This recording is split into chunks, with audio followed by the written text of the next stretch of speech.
Okay, assalamu alaikum.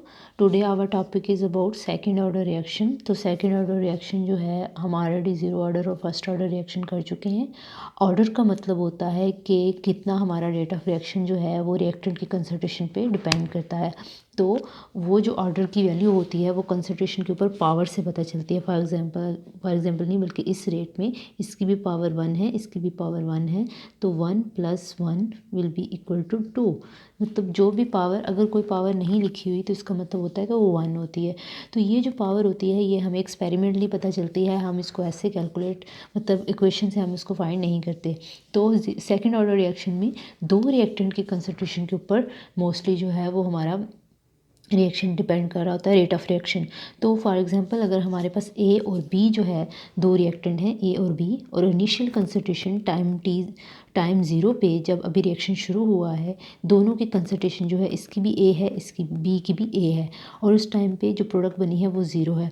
कुछ time के बाद हर ए कंसंट्रेशन में से कुछ कंसंट्रेशन माइनस हो जाएगी और माइनस होके प्रोडक्ट बना देगी. दोनों में से एक्स कंसंट्रेशन माइनस होके प्रोडक्ट बना देगी. जितनी कंसंट्रेशन जो है वो रिएक्टेंट की यूज़ होगी या फिर इन अदर वर्ड्स माइनस होगी, उतनी ही प्रोडक्ट बनेगी, क्योंकि वो अपने आप को यूज़ करके उतनी ही प्रोडक्ट बना रही है. तो दोनों रिएक्टेंट की कंसंट्रेशन ए से ए माइनस एक्स हो जाएगी और इसकी भी ए से ए माइनस एक्स हो जाएगी, और यहाँ जो प्रोडक्ट बनेगी वो एक्स बनेगी, क्योंकि दोनों में से एक्स कंसंट्रेशन जो है वो खर्च हो रही है, तो यूज़ हो रही है.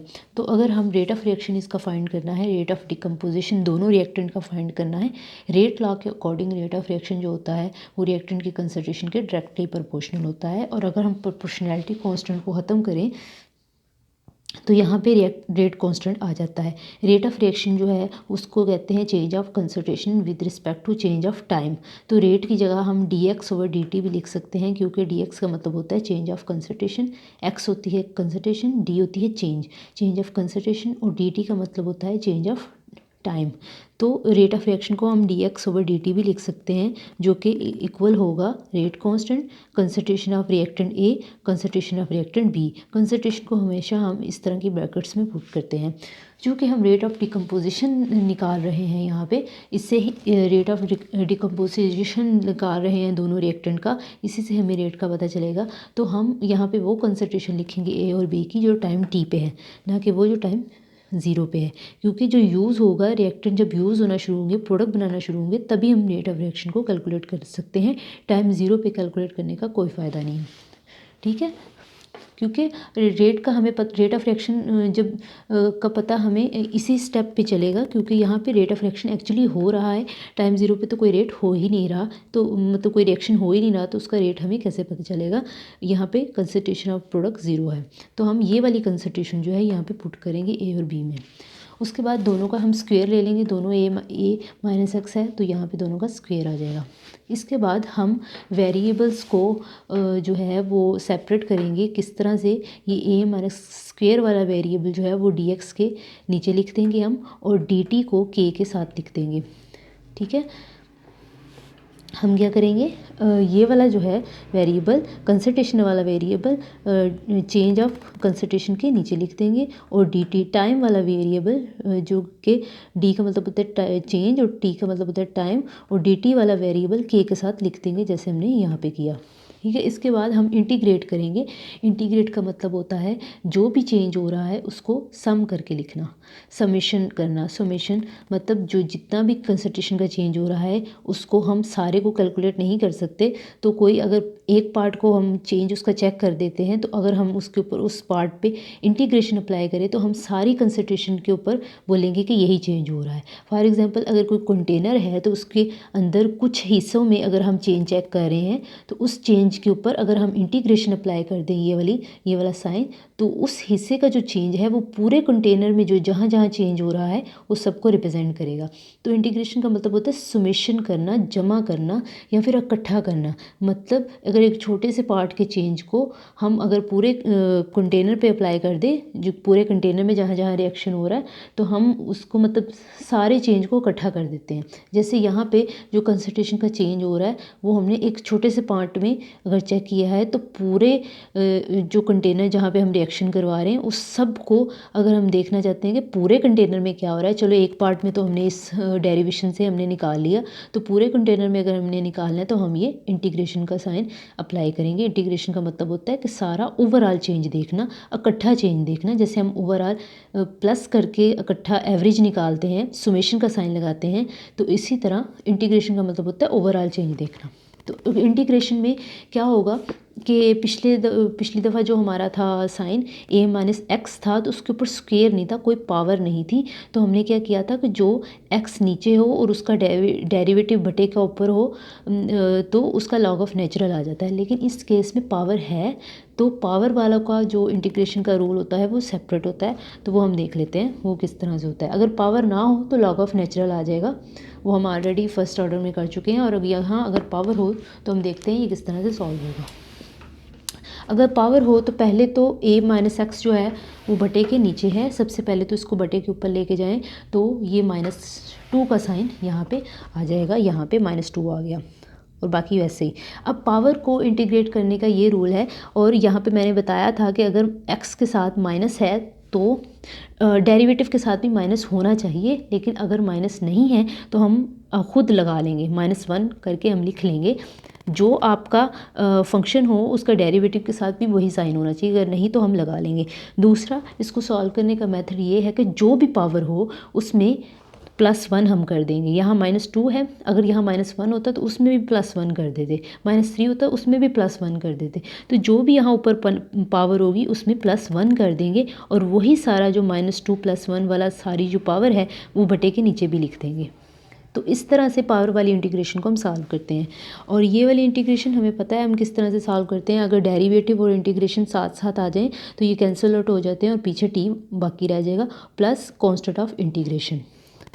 ठीक है, अब -2 + 1 क्या आएगा, -1, -2 + 1 -1, और ये -1 ऑलरेडी है। ये वाला -1 और ये वाला -1 कट जाएगा और पीछे आपका रह जाएगा a minus x minus 1। a minus x minus 1 को हम इस तरह से भी लिख सकते हैं। ठीक है, या तो ये इस तरह माइनस वाली पावर रहेगी या फिर वो बटे के नीचे आ जाएगा। तो ये वैसे ही रहेगा kt + c। अब हम c की वैल्यू पुट करेंगे। c की वैल्यू मैंने पिछले डेरिवेशन में भी बताई है कि किस तरह से पुट होती है। हम बाउंड्री कंडीशन अप्लाई करते हैं। बाउंड्री कंडीशन मतलब ये शुरू वाली कंडीशन जब x भी 0 था और टाइम भी 0 था, तो वहाँ से हम c की वैल्यू फाइंड कर सकते हैं। तो इस वाली इक्वेशन में हम t भी 0 लिखेंगे, x भी 0 लिखेंगे, तो हम c की वैल्यू निकाल लेंगे। यहाँ हमने पुट करके देखा, हमने x भी 0 लिखा, t भी 0 लिखा। k multiply by t will be, मतलब k मल्टीप्लाई बाई 0 0 हो जाएगा। तो यहाँ पे c की value will be equal to 1/a। अब ये 1/a वाली वैल्यू जो है हम इस वाली इक्वेशन में पुट करेंगे। ठीक है, तो हमने c की जगह लिख दिया 1/a। अब ये 1/a यहाँ पे प्लस है, इस साइड पे जाके माइनस हो जाएगा। अब इसका हम एलसीएम लेंगे, तो एलसीएम हमारा आएगा a multiply by a minus x. तो ऊपर हमारा क्या आएगा, क्योंकि यहाँ भी a माइनस एक्स है, यहाँ भी a माइनस एक्स है, तो ऊपर हमारा यहाँ पे a आ जाएगा। यहाँ भी चूँकि यहाँ पे a है तो a तो नहीं आएगा, तो a माइनस एक्स यहाँ भी आ जाएगा। a प्लस वाला और माइनस वाला कट जाएगा, ये मैं एलसीएम ले रही हूँ इस वाले पार्ट का। तो ये प्लस वाला माइनस वाला a कट जाएगा और पीछे रह जाएगा ये जो अंदर है, ये माइनस जो था वो बाहर था, तो अंदर वाली पावर जो है वो प्लस हो जाएगी।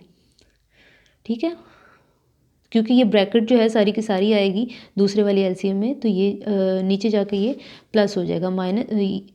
जब हम इसको अंदर मल्टीप्लाई करेंगे माइनस को, तो ये -a आएगा और ये इसके साथ +x आएगा, माइनस माइनस प्लस हो जाएगा। ठीक है, तो ये -a और +a जो है वो कट जाएगा और पीछे रह जाएगा +a, क्योंकि minus minus plus x, sorry, minus minus plus हो जाएगा x। ठीक है, और नीचे आ जाएगा a bracket a minus x is equal to kt। अब ये वाली इक्वेशन का पहले हम ग्राफ देख लेते हैं। ये वाली इक्वेशन का मैंने ग्राफ नहीं देखा, तो मैंने बताया था कि ये स्ट्रेट लाइन इक्वेशन होती है। Straight line equation is equal to y mx plus c जो हमारा होता है ये वाली इक्वेशन में नहीं, स्ट्रेट लाइन इक्वेशन c की वैल्यू पुट करने के बाद हम निकालते हैं, तो ये वाली इक्वेशन करेंगे हम। ठीक है, तो y will be equal to mx plus C, मतलब ये वाला वाई एक्सिस होता है, ये एक्स एक्सिस, एम स्लोप होती है और सी इंटरसेप्ट होता है।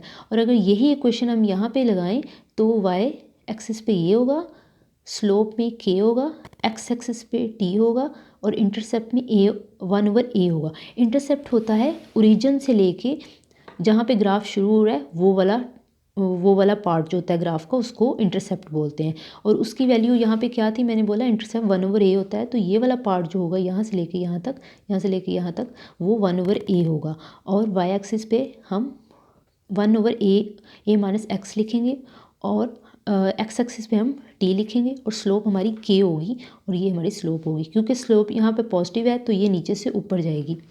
ठीक है, तो जब चेंज करने के बाद जो हमारी इक्वेशन आई थी इसके ऊपर भी हम ग्राफ अप्लाई करेंगे। तो इसमें हमारा इंटरसेप्ट कहीं नहीं है। इंटरसेप्ट होता था अगर इस तरह से इक्वेशन हो तब इंटरसेप्ट होता है, प्लस के बाद भी कोई चीज़ होनी चाहिए। यहाँ पे इस साइड पे प्लस के बाद कोई चीज़ नहीं है तो इंटरसेप्ट यहाँ पे नहीं होगा। यहाँ पे जो इक्वेशन होगी वो होगी y is equal to m x, मतलब y एक्सिस होगा, m स्लोप होती है, स्लोप k होगी और x एक्सिस पे t होगा। ठीक है, तो ये देखिए ये हमारा y एक्सिस, ये वाला y एक्सिस, टाइम t और स्लोप k। स्लोप को हम tan थीटा से भी कैलकुलेट कर सकते हैं, k is equal to k और इसको स्लोप भी बोलते हैं। तो ये दो ग्राफ होंगे हमारे। अब यहाँ पे जो यूनिट होगा वो इसी फार्मूले से हम निकालेंगे, इसी फार्मूले से यूनिट निकालेंगे। तो अगर के रेट कांस्टेंट का यूनिट निकालना है तो 1/t, टी जो है इस साइड पे चला जाएगा, यहाँ पे मल्टीप्लाई हो रहा है दूसरी साइड पे डिवाइड हो जाएगा, तो ये 1/t हो जाएगा। तो टाइम का इस यूनिट होता है सेकंड। कंसंट्रेशन, ये भी कंसंट्रेशन है, ये भी कंसंट्रेशन है, ये भी कंसंट्रेशन है। ये प्रोडक्ट की कंसंट्रेशन है, ये रिएक्टेंट की कंसंट्रेशन है एट द टाइम जब प्रोडक्ट बन रही है, और ये रिएक्टेंट की इनिशियल कंसंट्रेशन है। कंसंट्रेशन कोई भी हो उसका यूनिट मोल पर डीएम क्यूब होता है। मोल पर डीएम क्यूब इसका भी होगा यूनिट, इसका भी और इसका भी। ठीक है, तो नीचे 2 दफ़ा मोल पर डीएम क्यूब है तो ये स्क्वेयर हो जाएगा, मोल पर डीएम क्यूब का स्क्वेयर, और ऊपर 1 दफ़ा मोल पर डीएम क्यूब है। 1 मोल पर डीएम क्यूब जो है नीचे से वो ऊपर के साथ कट जाएगा और नीचे सिर्फ 1 मोल पर डीएम क्यूब रह जाएगा। तो अगर हम इसको लिखें तो मोल पर डीएम क्यूब जो है बटे के नीचे है तो मोल पर मोल हो जाएगा -1, क्योंकि बटे के नीचे है। सेकंड भी बटे के नीचे है तो वो पर सेकंड हो जाएगा। डीएम क्यूब मतलब इस तरह से -3 था तो कि वो बटे के नीचे है तो ऊपर जाके वो प्लस हो जाएगा। तो हमारा जो यूनिट आएगा रेट कांस्टेंट का इन सेकंड ऑर्डर रिएक्शन वो होगा पर मोल डीएम क्यूब पर सेकंड। ठीक है, तो अगर इसी इक्वेशन को यूज़ करके हम अपना हाफ लाइफ भी निकाल सकते हैं, तो वो हम देख लेते हैं कि वो किस तरह से निकलेगी। यहाँ पे निकाल देती हूँ मैं। हाफ लाइफ वो होती है जब टाइम जो होता है वो हाफ हो जाता है, हाफ नहीं, वो टाइम जिसमें इनिशियल कंसंट्रेशन जो है अपनी कंसंट्रेशन से हाफ हो जाए, मतलब आधी हो जाए, उसको हाफ लाइफ बोलते हैं। और इस टाइम पे जो एक्स कंसंट्रेशन होती है वो कंसंट्रेशन जो खर्च हो रही है या फिर प्रोडक्ट बन रही है उसको वो हाफ हो जाएगी। हाफ मतलब इनिशियल कंसंट्रेशन का हाफ, इसको इसलिए A/2 लिखा है। ए इनिशियल कंसंट्रेशन होती है, एक्स कंसंट्रेशन जो होती है वो प्रोडक्ट की होती है जो कि मतलब या फिर रिएक्टेंट की कंसंट्रेशन भी होती है, ये जो कि यूज़ हो रही है। यहाँ पे हम देख रहे हैं वो रिएक्टेंट की कंसंट्रेशन होती है एक्स जो यूज़ हो रही है, और प्रोडक्ट की कंसंट्रेशन भी एक्स ही होती है। ए में से एक्स कंसंट्रेशन यूज़ हो रही है, ए मतलब फॉर एग्जांपल अगर 15 मोल्स हैं तो उसमें से 5 मोल्स अगर एक्स जो है वो यूज़ हो रही है तो 5 मोल्स ही प्रोडक्ट बनेगी।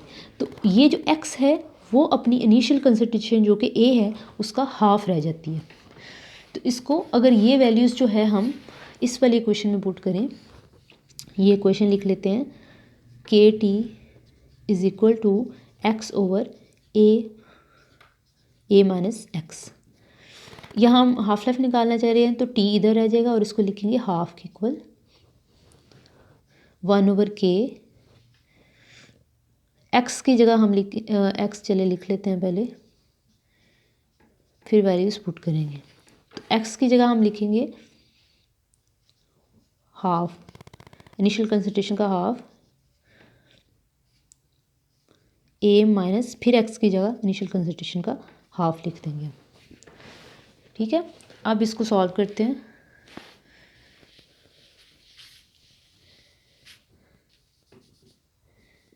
सबसे पहले तो ये पार्ट सॉल्व कर लेते हैं। तो अगर 1A है तो 1A में से आधी कंसंट्रेशन उसकी निकाल दी जाए, इसका मतलब होता है हाफ कंसंट्रेशन। ये होता है 1A पूरी कंसंट्रेशन। और अगर 1 में से हाफ निकाल दिया जाए तो पीछे हाफ ही बचता है। अगर इसको ऐसे नहीं लिखना तो ऐसे भी लिख सकते हैं, 1A में से हाफ A माइनस कर दिया जाए तो पीछे क्या रह जाएगा, हाफ A। ठीक है, हाफ A या फिर A/2 भी इसको कह सकते हैं। ओके, तो हमारा जो ये पोर्शन है, किसको हमने ये वाला पोर्शन सॉल्व किया, ये वाला पोर्शन, इसमें साथ 1 नहीं लिखा हुआ लेकिन हम 1 लिख सकते हैं। तो 1A में से माइनस करेंगे अगर हाफ A तो पीछे हमारा रह जाएगा हाफ A ही रह जाएगा। तो ये हम इसको पहले लिख लेते हैं जो पोर्शन हमने सॉल्व किया है, 1/k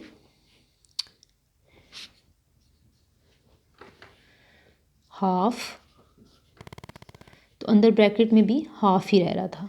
1/2A लिख लें या A/2 लिख लें, वो एक ही बात होती है। अब ऊपर वाला हाफ जो है नीचे वाले हाफ से कट जाएगा तो हमारा यूनिट आएगा 1/KA। यूनिट नहीं, सॉरी, हाफ लाइफ की ये वैल्यू होगी।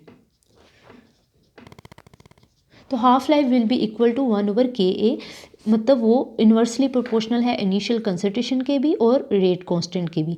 जितनी इनिशियल कंसंट्रेशन ज़्यादा होगी उतनी हाफ लाइफ कम होगी, मतलब उतने ही कम टाइम में जो रिएक्टेंट है वो अपनी कंसंट्रेशन से आधा हो जाएगा, और इन अदर वर्ड्स उतना ही रेट ऑफ रिएक्शन ज़्यादा होगा। मतलब जितने कम टाइम में रिएक्टेंट अपनी कंसंट्रेशन से आधा हो रहा है उतना ही ज़्यादा जल्दी प्रोडक्ट्स भी बन रही है।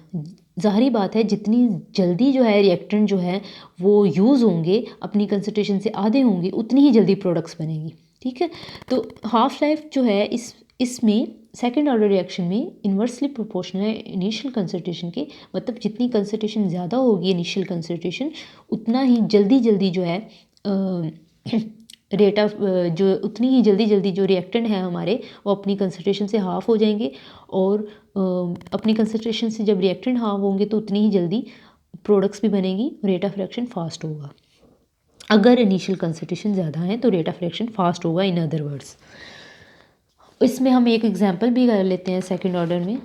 ये हमने अभी हाफ लाइफ निकाली है, कहाँ से लेके ये हमने हाफ लाइफ निकाली है। ठीक है, तो ये हमारी हाफ लाइफ आई की वैल्यू। तो अब हम एक जो है एग्जांपल कर लेते हैं सेकंड ऑर्डर रिएक्शन की। अगर एस्टर को in the presence of sodium hydroxide जो है हम हाइड्रोलाइज करें,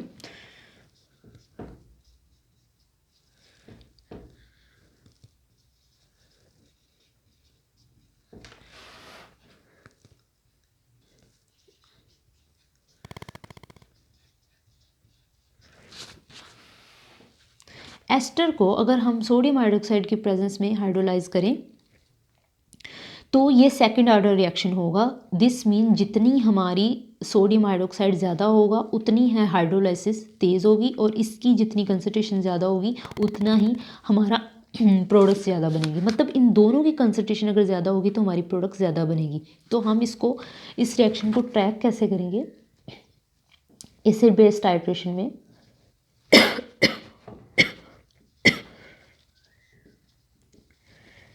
तो हमारा जितना एसिड ज़्यादा यूज़ होगा दिस मीन उतनी ही सोडियम हाइड्रोक्साइड ज़्यादा है, रिएक्टेंट उतना ज़्यादा है। इसका मतलब है रिएक्शन इतना फास्ट नहीं हो रहा। जितना हमारा एसिड कम यूज़ होना शुरू हो जाएगा, दिस मीन सोडियम हाइड्रोक्साइड खर्च हो चुका है, यूज़ हो चुका है, तो इसका मतलब रिएक्शन जो है ज़्यादा तेज़ी से आगे बढ़ रहा है। ठीक है, तो इस तरह सेकेंड ऑर्डर में हम रेट ऑफ रिएक्शन को ट्रैक करते हैं। I hope you understand all the concept. Don't forget to like, subscribe and share. अल्लाह हाफिज़।